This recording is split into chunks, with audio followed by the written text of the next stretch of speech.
Всем привет на канале Big Bad World, с вами Катя Соловей, и сегодня вы смотрите последнюю завершающую часть интервью с Джен Ирвинг. Если вы не смотрели предыдущие две части, то ссылки на них я оставлю в описании. А теперь поприветствуем Джен и поехали!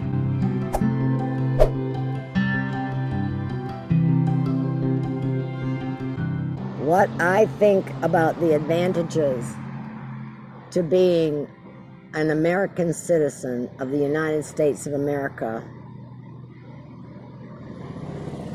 are primarily material, but they are deeply, deeply personal because I really am free to go where I want, when I want, with whom I want. I am free to be an artist, or a medical doctor, or a poet, or a grave digger. I am free to choose a path. I am free to become successful and have the material advantages that are probably unlike any country in the world. I could not afford to buy a lot of things when I was visiting Paris, but I can buy a whole lot more things here. I have a Walmart, which a lot of people don't like for a lot of reasons, and a lot of their merchandise comes from China. And Chinese people need to work. I agree. There should be more attention paid to how that work is happening and what are the regulations for chemicals and things of that nature. But Chinese people are working. They're getting something. And I'm getting a very cheap glass. A cheap glass.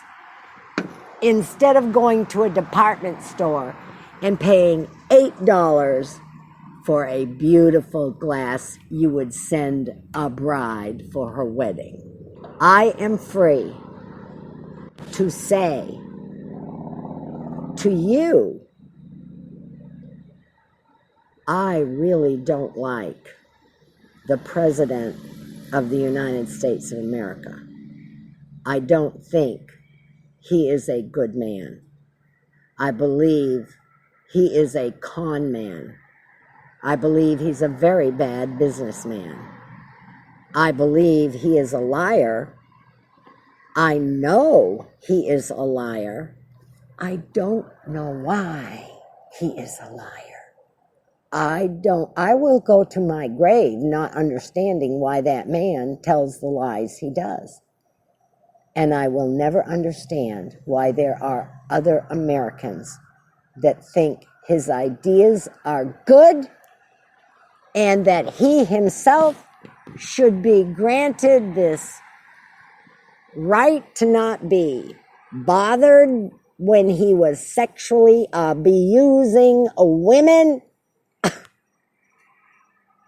No, I believe he will eventually be in an awful lot of trouble once he's not president anymore. And if he becomes president again in 1920, I expect I will try to get adopted by one of my many Canadian friends.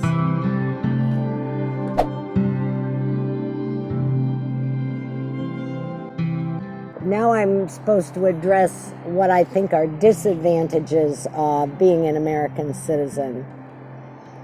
It's not really easy to come up with them, but I do believe if you are poor in this country, your babies may die. We have a rather high birth rate dead before a year old. Right in with countries that are way underdeveloped.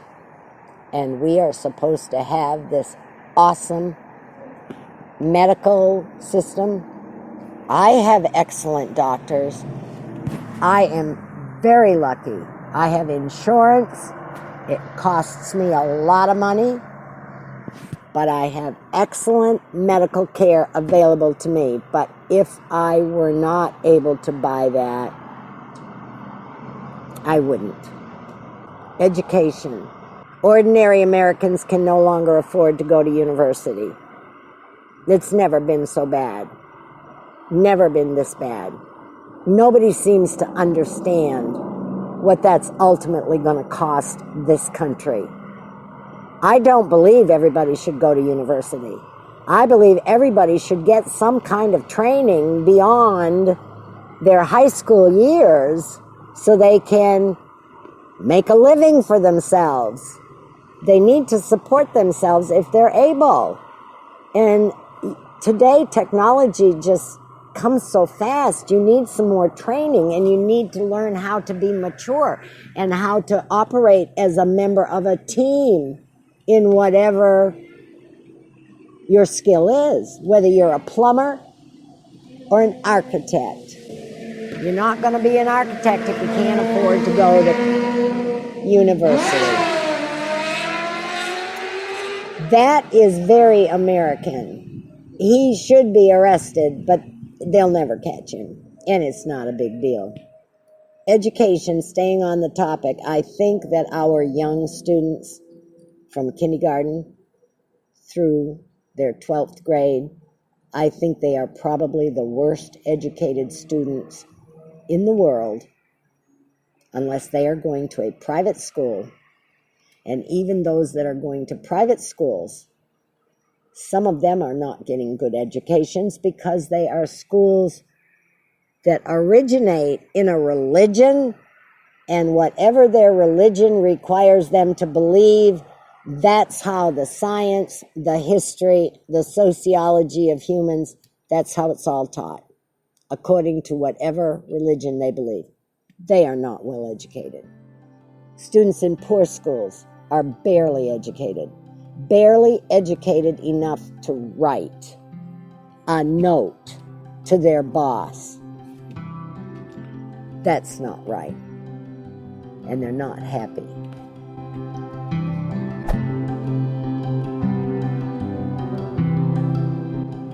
So what do I think about the Soviet Union when it comes up in conversation? What are the first things I think about?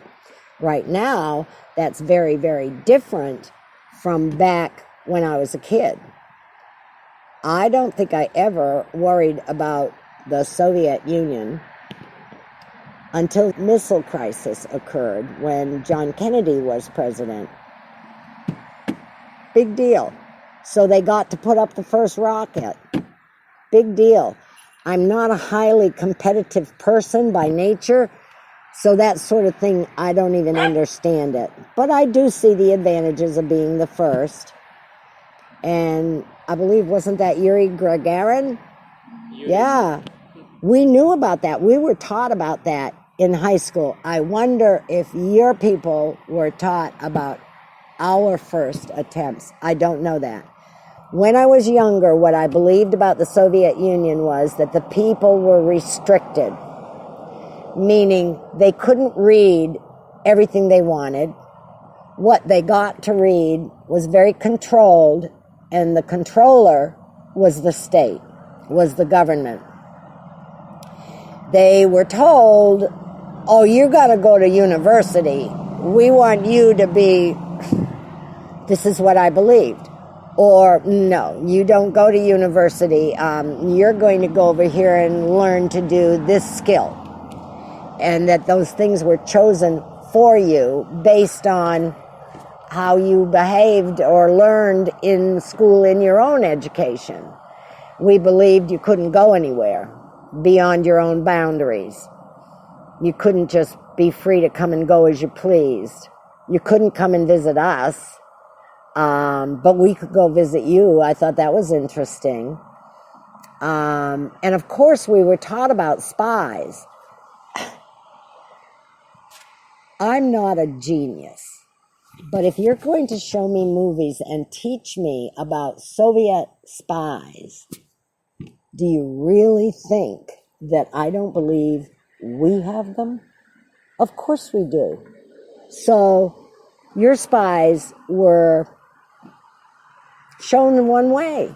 Always bad. Always bad. And ours were always good. I doubt that is the case. But I do believe that our propaganda to ourselves was probably a lot less than the propaganda that you have. However, I've been very lucky to know some Russians who emigrated at different ages. My husband worked with a woman. She made costumes for the stage, for theater. She was an excellent seamstress. She was Russian. I don't know how long they had been here, but it was a long time. And she spoke excellent English. Her husband spoke not a word. He could understand it, but he refused to speak it. They were the finest people, and they treated us like we were their family. They had us to dinner for Thanksgiving. It wasn't even a Russian holiday. So I got to know their culture a little better. And then my son's best friend in high school went off to college, to university, and majored in Russian language. He had to go to 2 universities because the first one didn't have enough classes for him. They sent him to another school. He did a year in St. Petersburg. He arrived the day the government fell. I had to wake his mother up that morning. She was supposed to get him to an airplane that was supposed to get him to New York City, that was supposed to take the entire group of students from the United States that day. And I was listening to the news, and the Soviet Union didn't exist anymore. And I called her and I said, you better let him know your whole plans may change. Well, guess what? They did not change.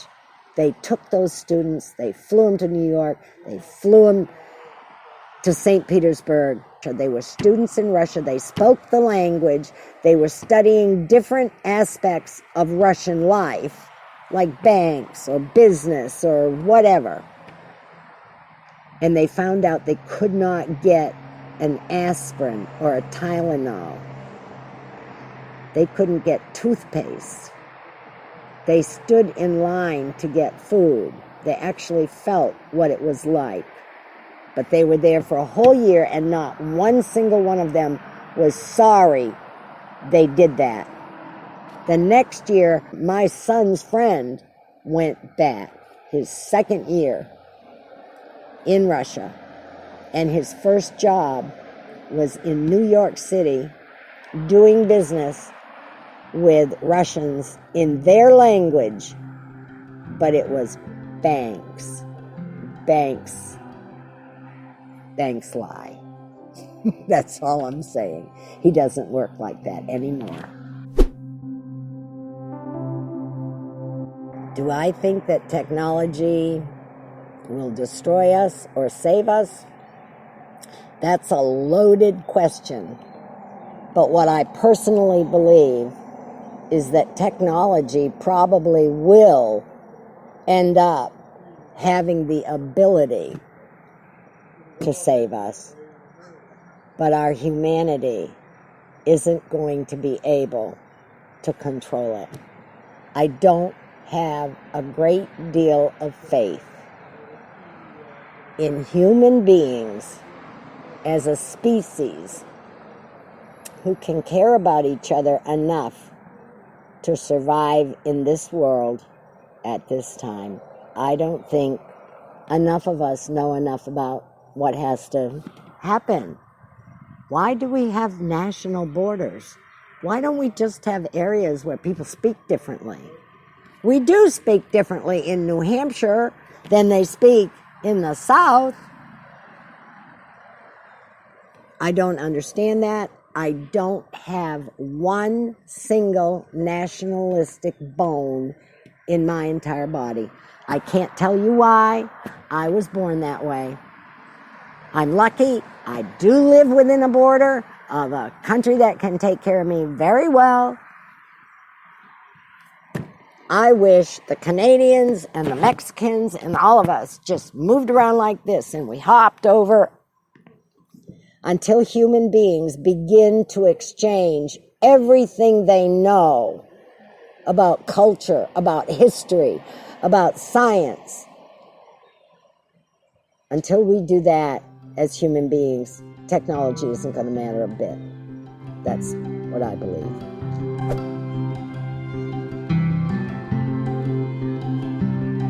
Oh, I understand that because there are jokes about living in a trailer park.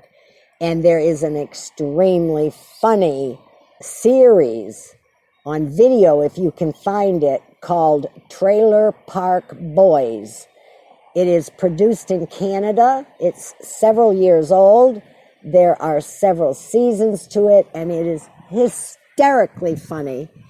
And it takes all of the things, the cliches, the things people think about people that live in trailer parks. And it's an exaggeration of that. But trailer parks do have different clientele. I happen to live in a really nice one. My friends Dimitri and Katie live in this park. Yes, we have a swimming pool. Yes, it is heated in the winter so we can swim in it.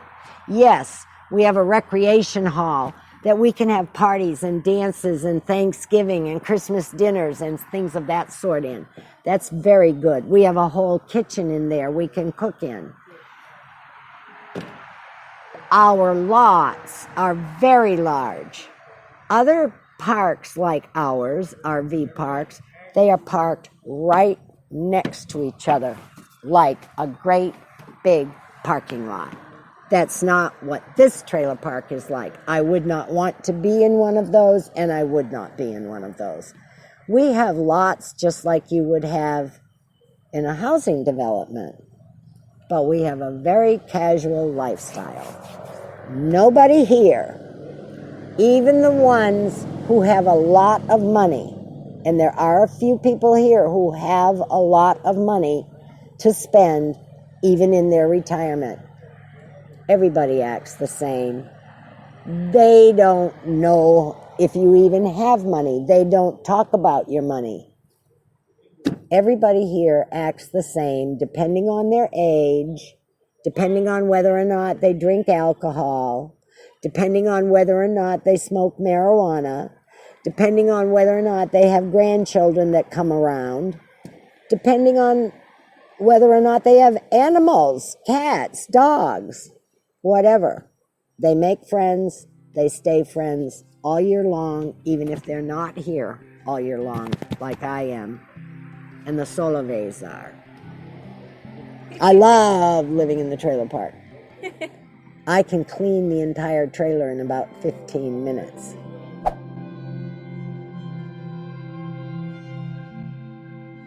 I am 74 years old.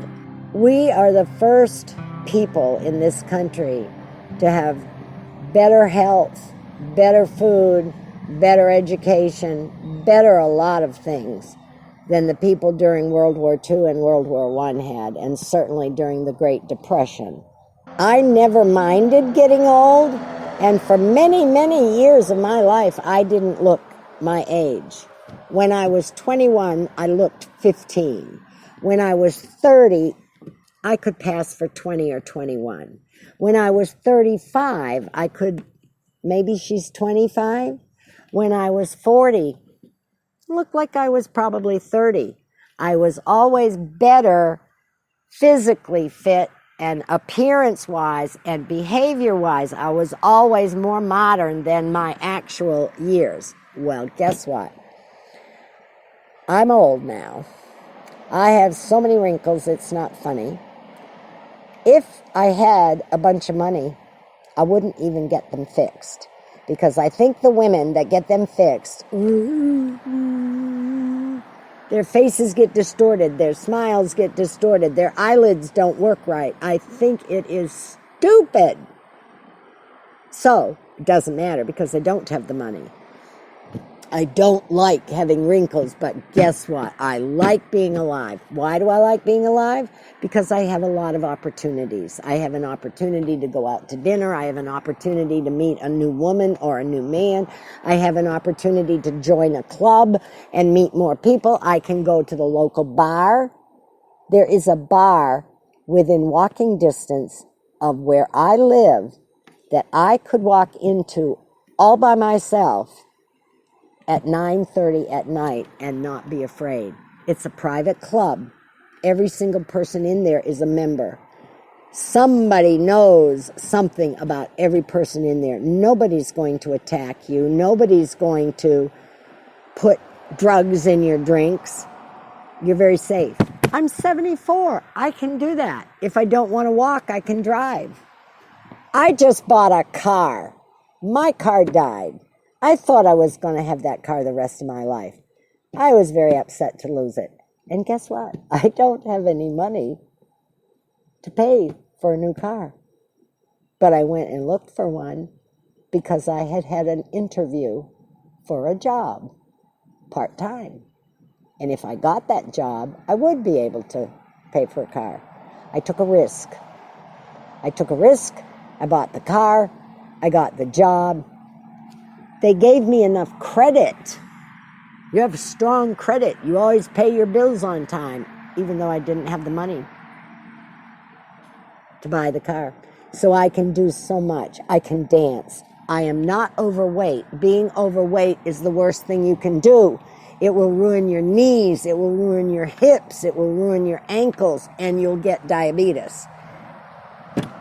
Do something to lose weight. It's the worst thing. I had to lose 40 pounds. I am so much better off. Don't smoke cigarettes. I do. It's very bad. I try to smoke as few as possible.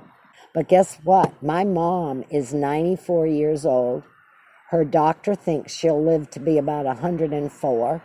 She still goes up and down stairs. She just stopped cleaning her own 2-story, 3-bedroom house every week and hired a woman to do it. She stopped that 2 years ago at 92. I'll probably live that long. I don't know, but it's been really nice talking to you. And I hope you learned something from this big bad world adventure. They're doing a lot, and they are educating us about a lot. And that's what Americans have to do.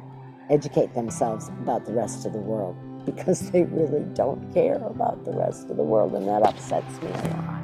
That only some of us care. The rest of us only care about us.